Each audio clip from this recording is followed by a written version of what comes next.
What's up mga kaboboards? For today, mag-experiment about the breadboard experimenter.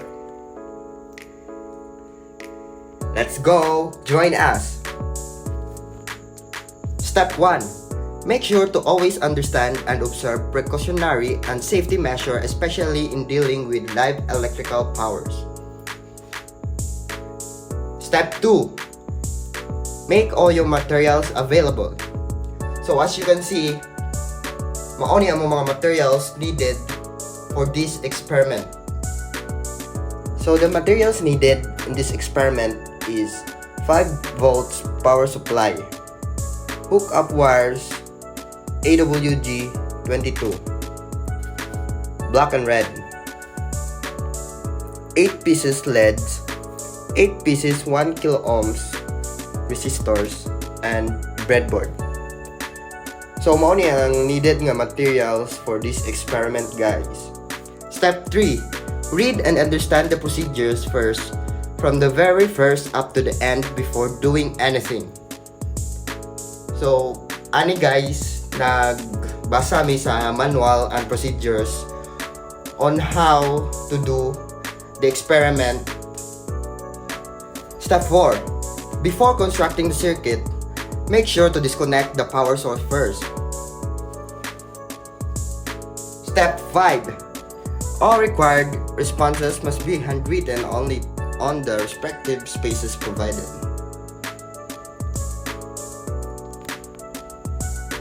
Step 6.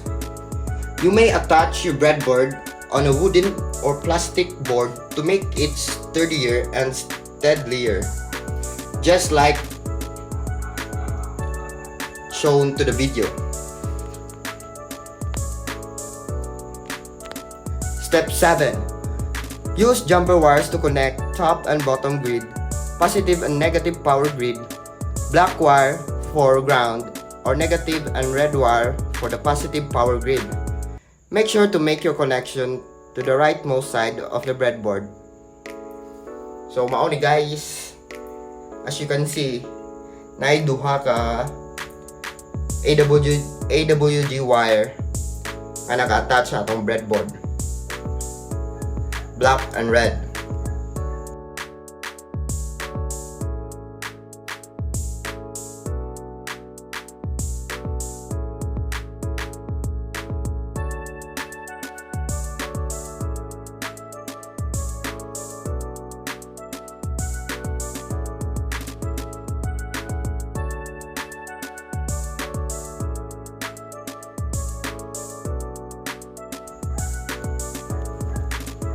Step 8. Connect your LEDs, negative leg of the LED to negative grid.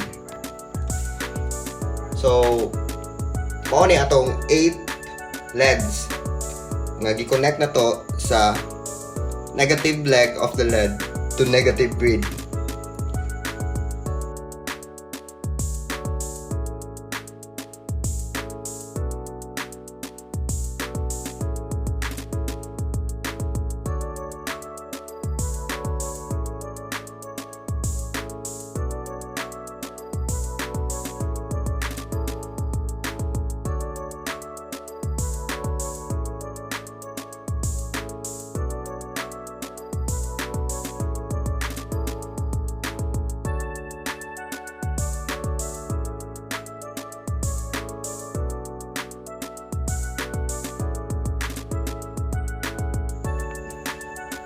Step 9.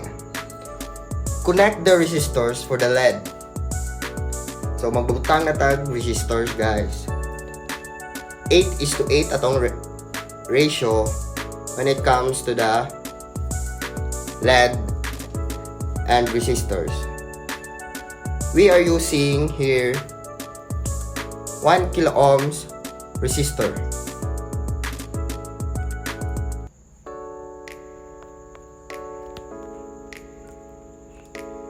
Step is connect the data input jumper wires from the resistor to the negative grid. Negative indicates a logic 0 input and positive denotes a logic 1 data input.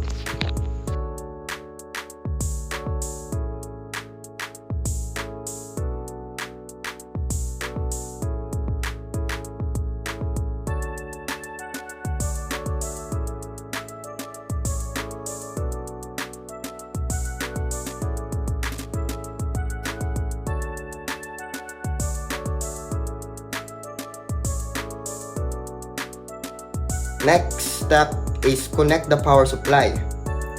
So i-connect na nato atong power supply guys para musiga na to or atong pasigaon.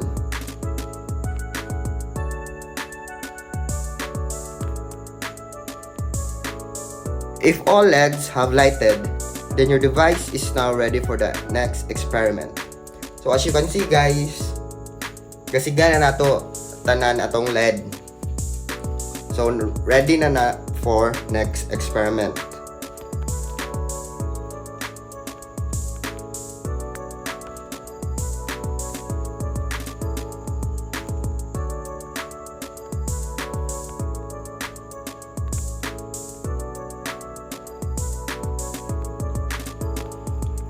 So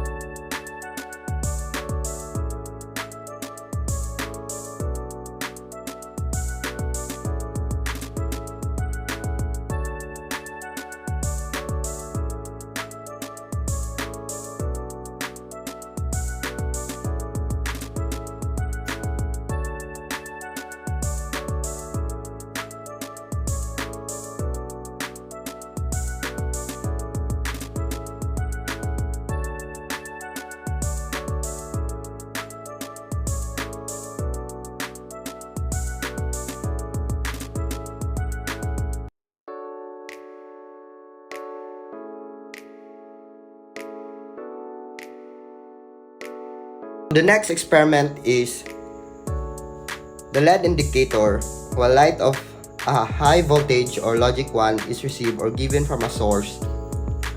Example, placement of your IC on the breadboard. So i-place na to atong IC sa atong breadboard guys and connect positive supply here, connect positive supply here. Data inputs and its example connection to LED indicators.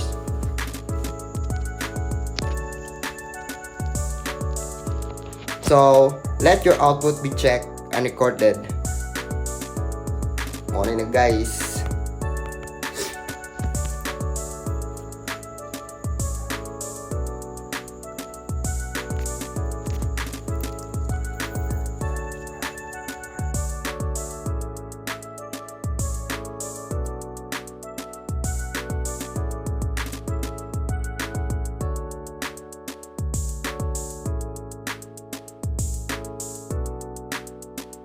So that's all. Thank you for watching. I hope you learned something from this experiment. Peace out mga boboards.